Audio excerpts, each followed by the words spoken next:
Hello friends, இன்றைக்கி நம்ம சேனலில் ஒரு முக்கியமான ஜோதிட தாள்களையோ ஒரு ஆன்மீக பரிகாரத்தையோ இந்த வீடியோவில் பார்க்க போகிறோம். பார்க்குறதுக்கு முன்னாடி என்ன பார்க்க போகிறோம் அப்படிங்கிறத இன்ட்ரோவில் ஷேர் பண்ணுறேன். என்ன பார்க்க போகிறோம் அப்படிங்கிறத இன்ட்ரோவில் தெரிஞ்சுக்குங்க. 2026 7வது மாதமான ஜூலை மாதமானது நடந்துகிட்ருக்கு. இந்த ஜூலை மாதம் மிக மிக முக்கியமான மாதம் என்று சொல்லலாம். ஏன்னா இந்த மாதத்தில் அப்படி ஒரு சிறப்பான நாளானது வருது. ஜூலையுடைய 14ஆம் தேதி தான் அந்த வெற்றி வாகை சூடக்கூடிய ஒரு முக்கியமான நாள். அன்னைக்கு தமிழ் மாதம் ஆணியுடைய 30ஆம் நாள் கிழமை செவ்வாய்க்கிழமை. இந்த நாளில் அமாவாசையானது வருது. வரக்கூடிய அமாவாசை செவ்வாய்க்கிழமை வரக்கூடிய அமாவாசைங்கிறதுனால இது கொடூர அமாவாசை என்று அழைக்கப்படுது. இந்த அமாவாசை சாதாரண அமாவாசை கிடையாது, மிக மிக சக்தி வாய்ந்த அமாவாசை. இந்த அமாவாசையில் கிரகங்கள் நிறைய சேர்றதுனால ஒவ்வொருவருக்குமே பார்த்திங்கன்னு வச்சுக்கோங்களேன் தலையெழுத்து மாறும். அதன்படி பார்த்திங்கன்னு வச்சுக்கோங்களேன் இந்த அமாவாசையில் கதவை திறந்து வைத்தா பணம் கொட்டுன்னு கூட கொட்டும். ஸோ என்ன மாதிரி பணம் கொட்டும், என்ன மாதிரியான அதிர்ஷ்டம் வரும் அப்படிங்கிற முக்கியமான ஜோதிட தாள்களையும் பரிகாரத்தையும் இந்த வீடியோவில் விருச்சக ராசிக்காரங்களுக்கு பார்க்க போகிறோம். ஸோ வீடியோ பார்க்கக்கூடிய விருச்சக ராசிக்காரங்க இந்த ஒரு வீடியோவை ஸ்கிப் பண்ணாமல் பாருங்கள். அப்போ தான் உங்களுக்கு நான் என்ன சொல்ல வரேன் அப்படிங்கிறத நீங்கள் தெரிஞ்சுக்க முடியும், அதற்கேற்ப நடந்து பயன்பெற முடியும். ஸோ வாழ்க்கைன்னு எடுத்துக்கிட்டால் நமக்கு நடக்கக்கூடிய எல்லாத்துக்குமே காரணம் கிரகங்கள் தான். கிரகங்கள் பொறுத்த வரைக்கும் சில நேரம் அதிர்ஷ்டம் தர மாதிரி இருக்கும், சில நேரம் ஆபத்து தர மாதிரி இருக்கும். ஸோ கிரகங்கள் எப்படி அமைஞ்சிருக்கு அதெல்லாம் நம்ம தெரிஞ்சு அதற்கேற்ப நம்ம நடந்து பயன்பெறணும். அப்போ தான் நமக்கு பல ஆபத்துக்கள் ஏற்படாமல் தப்பிக்க முடியும். நிறைய பேர் அந்த மாதிரி இல்லாததுனால தான் இப்போ வரைக்கும் நிறைய ஆபத்துக்களை சந்திக்கிறோம். இனி அந்த மாதிரி இருக்கக்கூடாது. அதை தான் மெயினாக இந்த இடத்துல விருச்சக ராசிக்காரங்க உங்களுக்கு சொல்ல வர.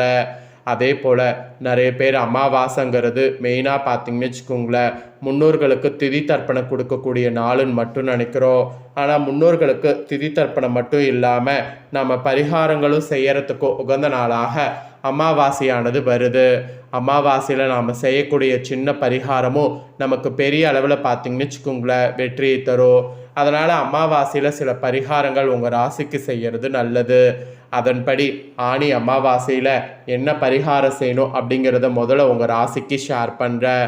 முதல்ல பரிகாரத்தை இந்த வீடியோவில் விருச்சக ராசிக்காரங்க தெரிஞ்சுக்குங்க.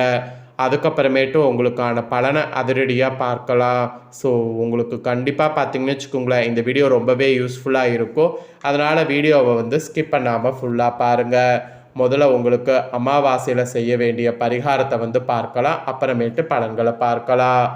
ஆணி அமாவாசை அன்னைக்கு மாலையில் இந்த 3 பொருட்களை ஒன்றாக பூஜையில் வைக்கிறதன் மூலம் அது மட்டும் இல்லாமல் தண்ணீரில் கரைத்த உப்பு போல் உங்கள் கடன் பிரச்சனை அனைத்தும் காணாமல் போகும். அதுக்காக இந்த பரிகாரத்தை உங்கள் ராசிக்காரங்க பண்ண வேண்டும். வாங்க பரிகாரம் என்ன, எப்படி பண்ணும் அப்படிங்கிறத இப்போ இந்த வீடியோவில் டீட்டெயிலாக பார்க்கலாம். வரக்கூடிய செவ்வாய்க்கிழமை 14/7/2026 ஆணி அமாவாசை வர இருக்கு. இந்த அமாவாசை மிக மிக சிறப்பு வாய்ந்த நாளாக சொல்லப்படுது. இந்த தினம் மெயினாக முன்னோர்களுக்கு செய்ய வேண்டிய திதி தர்ப்பண காரியங்கள் முறையாக செய்து விடுங்க. அது மட்டும் இல்லாமல் அமாவாசை அன்று செய்யக்கூடிய குலதெய்வ வழிபாடு உங்களுக்கு நிறைவான முழு பலனும் கொடுக்கும். அமாவாசை பிறக்கக்கூடிய சரியான நேரம் என்ன, உங்களுடைய வீட்டில் அமாவாசை அன்று பூஜையில் முன்னோர்களுக்கு வழிபாட்டை எந்த நேரத்தில் செய்ய வேண்டும், அது மட்டும் இல்லாமல் கோடான கோடி கடனை கூட அடைப்பதற்கு ஒரு எளிமையான தாந்திரிக பரிகாரம் என்ன அப்படிங்கிறது எல்லாமே உங்களுக்கு இந்த வீடியோவில் ஷேர் பண்ணுறேன். எல்லாத்தையுமே இந்த வீடியோவில் தெரிஞ்சு பயன்பெறுங்க. வரக்கூடிய செவ்வாய்க்கிழமை 14/7/2026 காலையில் 9:49 மணிக்கு அமாவாசை திதி பிறக்குது.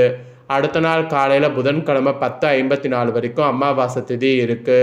ஆகவே நீங்கள் செவ்வாய்க்கிழமை மதியம் 12 மணிக்கு மேல் வழக்கம் போல் மதிய சாப்பாடு சுத்தபத்தமாக செய்து பூஜையில் முன்னோர்களுக்கு படைத்து விட்டு அதை எச்சில் படாமல் காகத்துக்கு வைத்து விட்டுட்டு முன்னோர்களுக்கு செய்ய வேண்டிய திதி தர்ப்பணங்கள்லாம் செய்து முடித்து அதன் பின்பு விரதம் இருப்பவங்க உணவு சாப்பிட்டு விரதத்தை முடிக்க வேண்டும்.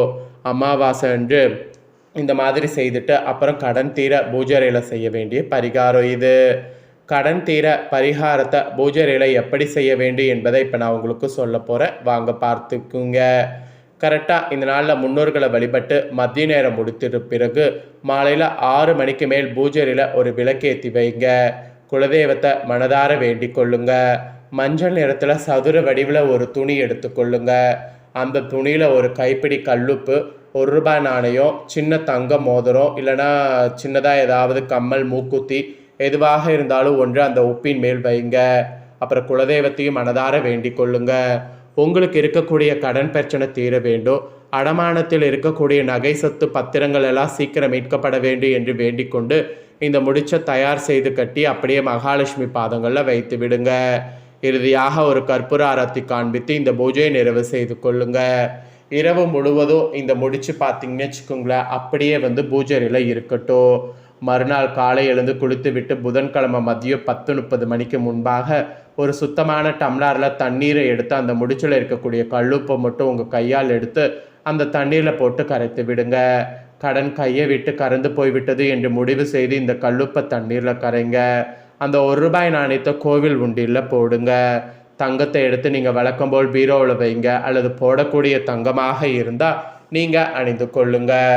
அமாவாசை திதியில் இந்த வழிபாட்டை முழு நம்பிக்கையோடு விருச்சிக ராசிக்காரங்க செய்தால் உங்கள் கையில் எடுத்து கல்லுப்பு தண்ணீரில் கரைகிறது அல்லவா, கையில் இருந்த கல்லுப்பு கண்ணுக்கே தெரியாமல் காணாமல் போய்விடுது அல்லவா, அதே போல தான் உங்களுடைய கடனும் உங்களை விட்டு காணாமல் போய்விடும். கஷ்டமே இல்லாமல் கடன் சுமை எல்லாமே இறக்கி வைத்து விடுவீங்க. கடனை எல்லாம் திருப்பி அடைத்து விடுவீங்க. அந்த அளவுக்கு சக்தி வாய்ந்த பரிகாரம் தான் இது. இதில் நம்பிக்கை ரொம்ப ரொம்ப முக்கியம். ஆகவே முழு நம்பிக்கையோடு இந்த பரிகாரத்தை செய்தீங்கன்னா பலன் பெறலாம். அதனால் விருச்சிக ராசிக்காரங்க இந்த பரிகாரத்தை செய்து முழுசாக இந்த அமாவாசையில் பலன் பெறுங்க. இவ்வளோ நேரம் உங்கள் ராசிக்கு பரிகாரம் பார்த்தீங்க. இப்போ உங்கள் ராசிக்கு பலன்கள் சொல்ல போகிற. ஸோ உங்கள் ராசிக்கு என்ன பலன் கிடைக்கும் அப்படிங்கிறத தெரிஞ்சு இதற்கேற்ப நடந்து பலன் பெறுங்க. அதிர்ஷ்டமோ ஆபத்தோ என்ன பலன் அப்படிங்கிறத தெரிஞ்சு இதற்கேற்ப நடந்துக்கிறது ரொம்ப ரொம்ப நல்லது. ஸோ விருச்சிக ராசிக்காரங்க விசாக 4ஆம் பாதம் பிறந்தவங்களுக்கு சொல்லப்படுது. மற்றவர்களுக்கு வழிகாட்டியாக வாழ்ந்து வரக்கூடியவங்களுக்கு பிறக்கக்கூடிய ஆணி அமாவாசை யோகமாக இருக்கும். மெயினாக பார்த்தீங்கன்னு வச்சுக்கோங்களேன், உங்களுக்கு தன புத்திரகாரகனான குரு பகவான் பாகிஸ்தானத்தில் சஞ்சரித்து உங்கள் ராசியை பார்ப்பதால் இதுவரை இருந்த நெருக்கடிகள் இல்லாமல் போகும். எடுத்த வேலைகள் யாவும் வெற்றியாகும். உங்கள் செல்வாக்கு அந்தஸ்து உயரும். நீண்ட நாட்களாக முயற்சி செய்து நடைபெறாத வேலைகள் முடிவிற்கு வரும். திருமண வயதினருக்கு வரன் வரும். வேலைக்காக மேற்கொள்ளக்கூடிய முயற்சி வெற்றியாகும். பணியாளர்கள் உங்களுக்கு மேலானவர்கள் பாராட்டிற்கு ஆளாவீங்க. உடல்நிலையில் ஏற்பட்ட பாதிப்பு விலகும். கடன் சுமை விலகும். சுயதொழில் செய்து வருபவர்களுக்கு வருமானம் அதிகரிக்கும். வியாபாரத்தை விரிவு செய்யக்கூடிய முயற்சி வெற்றியாகும். கேட்ட இடத்திலிருந்து உதவி கிடைக்கும். உத்தியோகத்தில் இருப்பவர்களுக்கு எதிர்பார்த்த இடமாற்றம் பதவி உயர்வு கிடைக்கும். அரசியல்வாதிகளுக்கு புதிய பொறுப்பு வரும். அதுவும் பார்த்தீங்கன்னு வச்சுக்கோங்களேன், ராசிநாதன் செவ்வாய் சாதகமாக சஞ்சரிப்பதால் புதிய இடம் வீடு வாங்கக்கூடிய முயற்சி வெற்றியாகும். இழுப்பறியாக இருந்த வழக்கு முடிவிற்கு வரும். பெண்களுக்கு குடும்பத்தில் பொறுப்பு அதிகரிக்கும். வேலை பார்க்கக்கூடிய இடத்துல மரியாதை கூடும். கணவன் மனைவிக்குள் ஏற்பட்ட பிரச்சனை விலகும். விவசாயிகளுக்கு எதிர்பார்த்த ஆதாயம் கிடைக்கும். மாணவர்களுக்கு படிப்பில் அக்கறை கூடும். ஸோ இது உங்கள் நட்சத்திரத்துக்கு பலன்கள்ங்க. நெக்ஸ்ட்டு அனுஷமில் பிறந்த விருச்சிக ராசிக்கு குறிப்பிடப்படுது. தைரியமும் தன்னம்பிக்கையும் கொண்ட உங்களுக்கு இந்த ஆணி பிறக்கக்கூடிய அமாவாசை முன்னேற்றமாக இருக்கும்.